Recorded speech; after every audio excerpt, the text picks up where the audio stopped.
बहुत सजा काट ली तुम्हारी वजह से, जबकि मेरी कोई गलती नहीं थी। लेकिन अब बस सब कुछ खत्म करके अपने आप को संभाल के आगे बढ़ना है।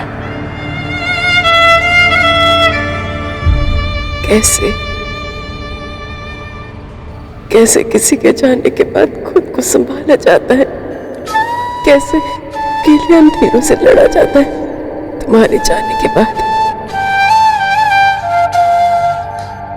दिल पर एक बहुत भारी बोझ सा है। ऐसा लगता है जैसे दम घुट रहा है, सांस नहीं ली जा रही है।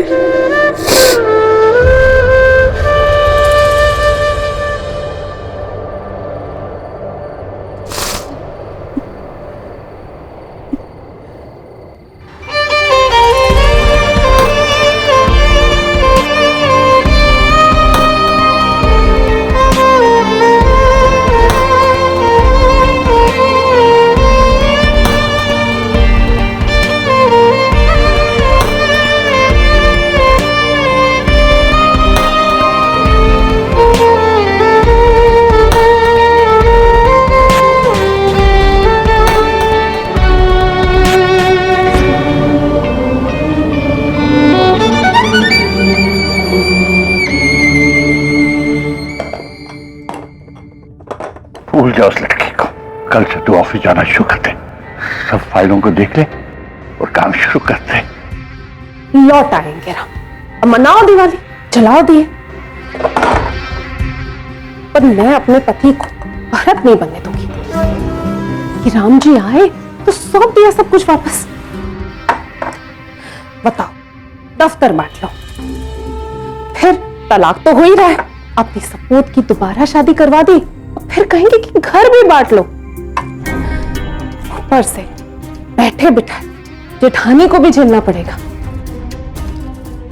ना जी ना, मैं कुछ नहीं बांटने वाली, ना दफ्तर, ना रसोई, ना मेरे बच्चे को मिलने वाला दादा दादी का प्यार। राघव भैया, इस घर से दूर जाना ही भाता है आपको, तो वहीं भेजूंगी मैं, चाहे जो करना पड़े।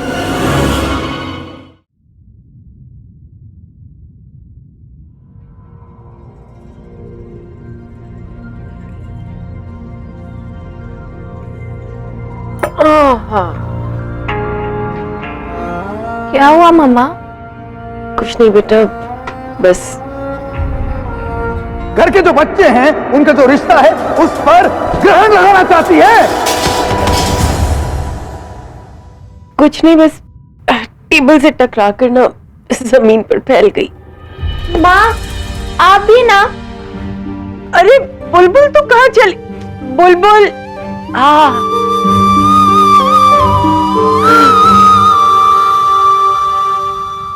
अरे बेटा तू रहने दे, घूमो आप।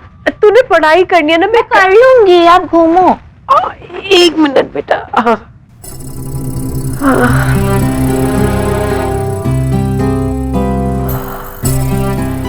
बहुत आराम मिल रहा है बेटा। बस बेटा, थैंक यू। अब तू पढ़ाई कर दे।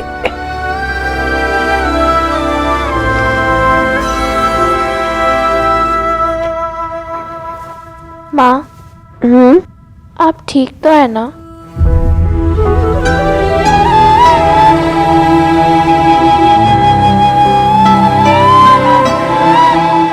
तू जानती है बेटा, तूने ये जो सवाल किया है ना,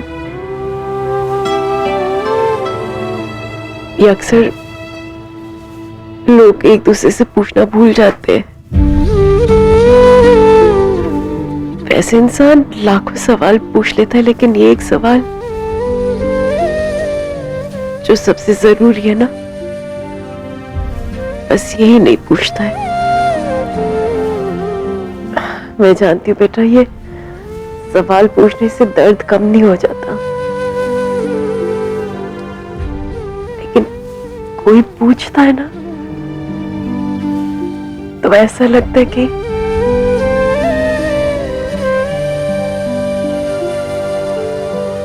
आप दिखाई देते हो, किसी को तो दिखाई देते हो।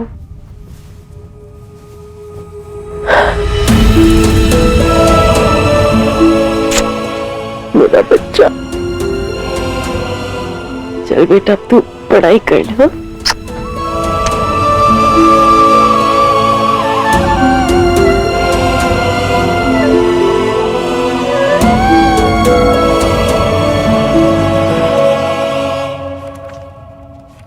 क्या है ये?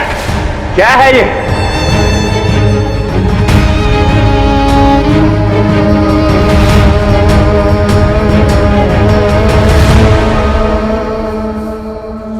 ये पेपर आरफ के हाथ कैसे लग गया?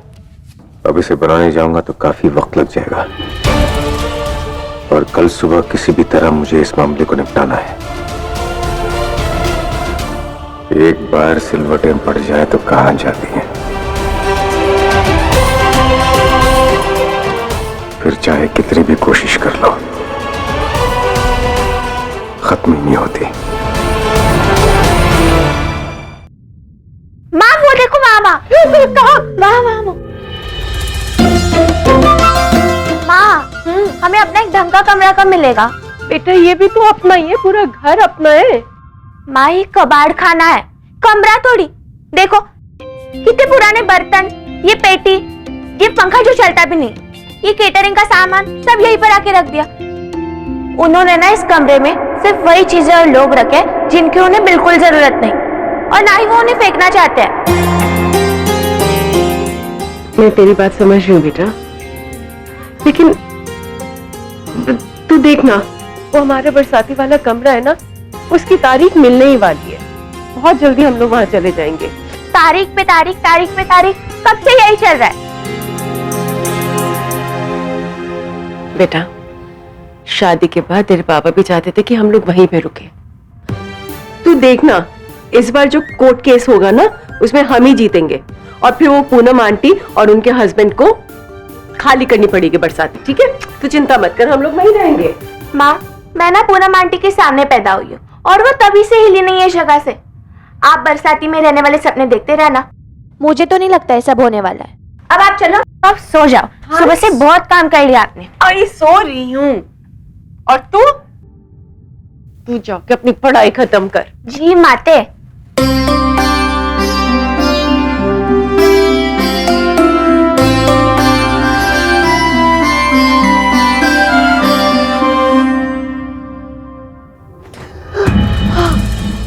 क्या हुआ माते?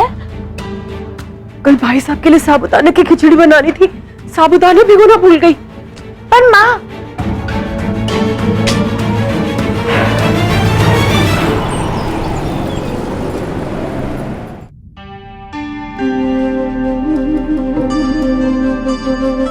अरे वो टेलीफोन नंबर यहाँ पर रखा था, कभी भी कोई चीज यहाँ मिलती नहीं है। लगता है कि लक्ष्मी माता छूटती जा रही है। कोई है?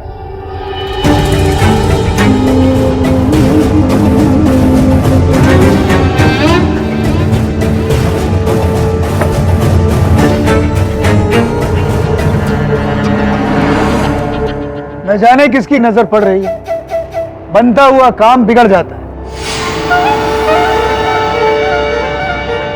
अरे रे जब बेड़ा गड़ा खो बुढ़ाऊ का। हाँ नास खेत है, एकदम नास खेत। प्रणाम बाबूजी। जीते रहो। हमारे बेचारे बाबूजी, आप दिल छोटा ना करना। हाँ जब कहते हैं ना थोथा चना बाजे घना, जो कोई काम ना हुए ना तो बहाना बना के खिसियाई भी लगे की तरफ खम्बा नोचने लगे हैं। हाँ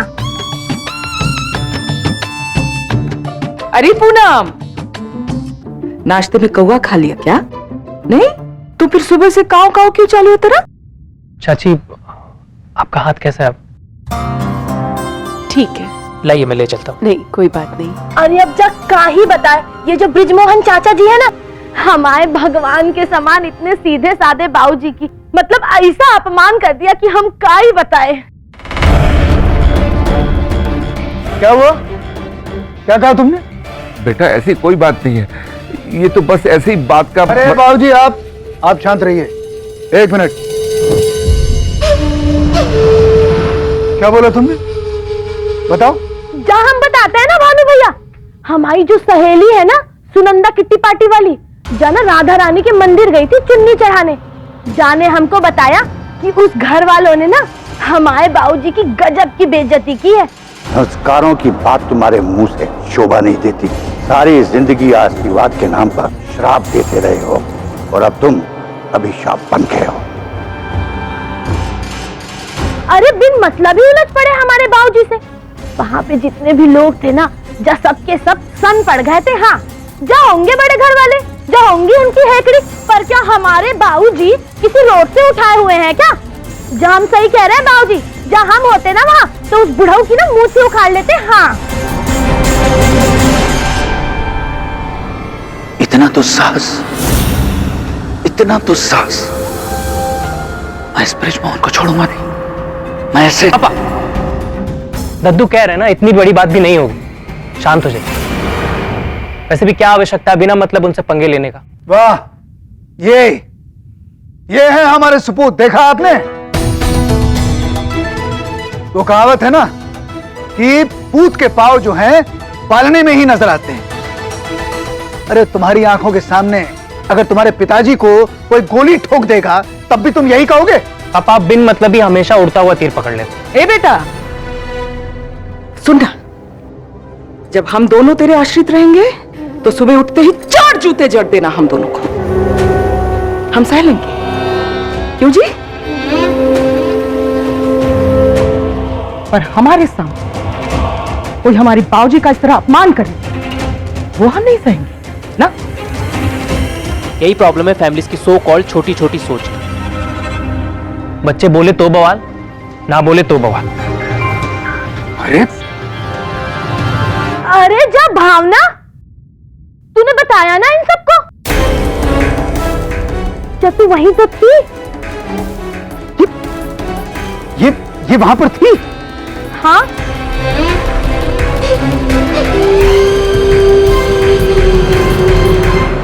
अरे भाग्य ही नहीं, ईश्वर ने तुम्हारे विवेक के कपाट भी बंद कर दिए। इस सदन की बहू हो तुम, इस घर की बहू। तुम्हारे सामने तुम्हारे पिता समान ससुर जी का कोई अपमान करता रहा और तुम देखती रही। अरे जो हाथ में था उठाकर फेंक के मारना चाहिए था, उसके माथे का पटेला फोड़ देती। अच्छा एक बात बताओ, ये जो तुम्हारी जिह्वा है, मंदिर में ईश्वर को तो ना चढ़ाई होगी? अरे कुछ तो बोलती, कुछ तो कहती। अगर हमारे कुटुंब पर आंच आए, तनिक इधर से उधर हो जाए तो कूट दो, चप्पल से कूटो, और तब तक कूटो जब तक चप्पल ना टूट जाए। लेकिन नहीं, तुम तो पांव में जड़ें जमाकर खड़ी रही होगी। अरे भाई साहब, इसने कभी इस परिवार को अपना समझा ही कहाँ है? ये जो बेताल बन के बैठा है ना इस मोहल्ले में, इस पर मेरी वक्र दृष्टि, मैं इसे छोड़ूंगा नहीं। अरे भानु बेटा ये क्या कर रहा है? अरे शुभ कार्य करने जा रहा है ना। अरे शादी का इतना बड़ा काम मिला है तुझे, अरे भगवान का नाम लेते हुए जा। शुभ शुभ बोलेगा तो शुभ शुभ होगा, समझ रहा है ना क्या कह रहा हूं मैं?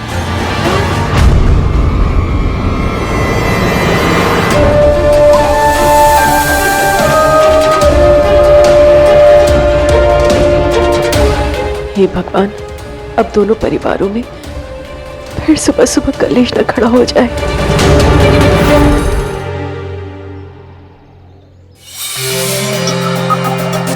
नीचे उतरो, आज तुम्हारे स्वामी वाहन चलाएंगे। उतरो।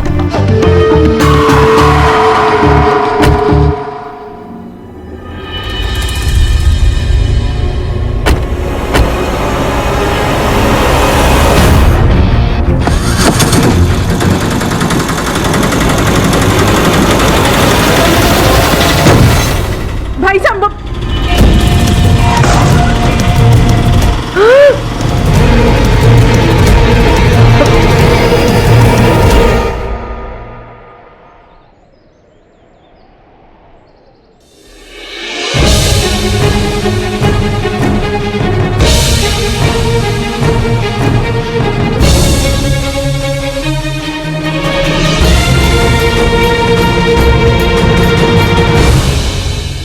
क्या हुआ गौरव, किस चीज की आवाज थी?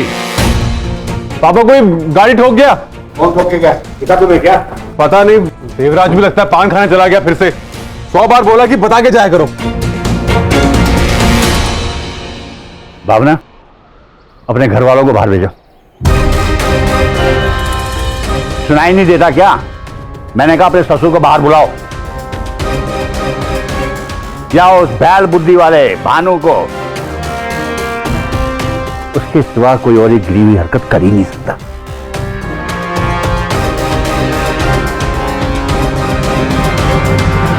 पापा जी वो कोई बाइक वाला था, उसने किया है ये। क्या? मैं मानता नहीं, इसी घर में से कोई आदमी। अब मैंने ऊपर से देखा पापा जी, वो तेजी से निकल गया। तुमसे गलती हुई है, और कोई नहीं, इसी घर का कोई आदमी होगा।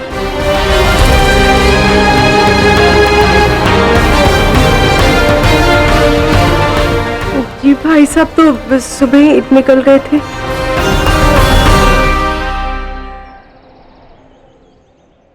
अभी तो मुझे देर हो रही है, शाम को आकर सीसीटीवी का फुटेज जरूर देखूंगा। सीसीटीवी? हाँ, मोहल्ले में कुछ ज्यादा चोरियां हो रही थी, इसलिए सीसीटीवी लगवाया था मोहल्ले वालों ने। आज देखते हैं सीसीटीवी मेरे कितने काम में आता है। चलो, देर हो रही है।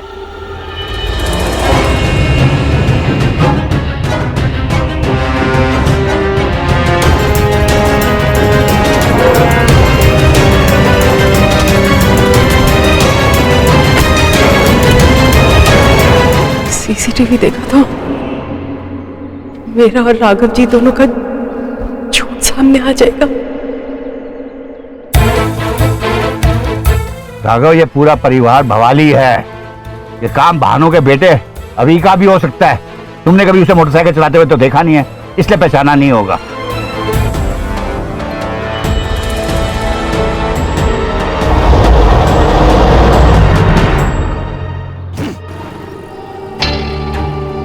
ये रेखाओं के घसीटे तुम्हारे चौपहिए वाहन पे नहीं, तुम्हारे भाग्य पर हमने खींचे हैं। ब्रिजमोहन श्रीवास्तव, हम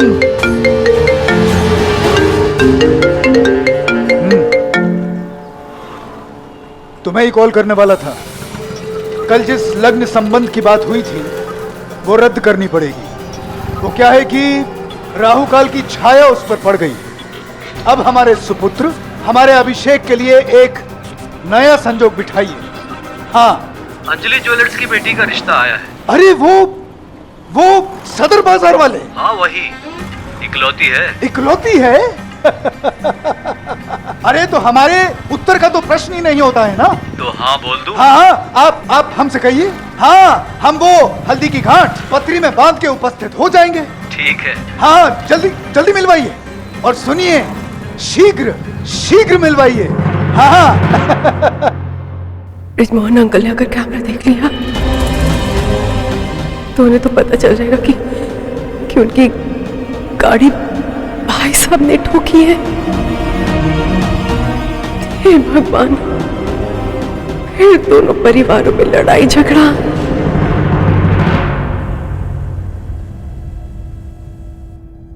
राघव जी ने झूठ बोला सो बोला, मुझे क्या जरूरत थी झूठ बोलने की?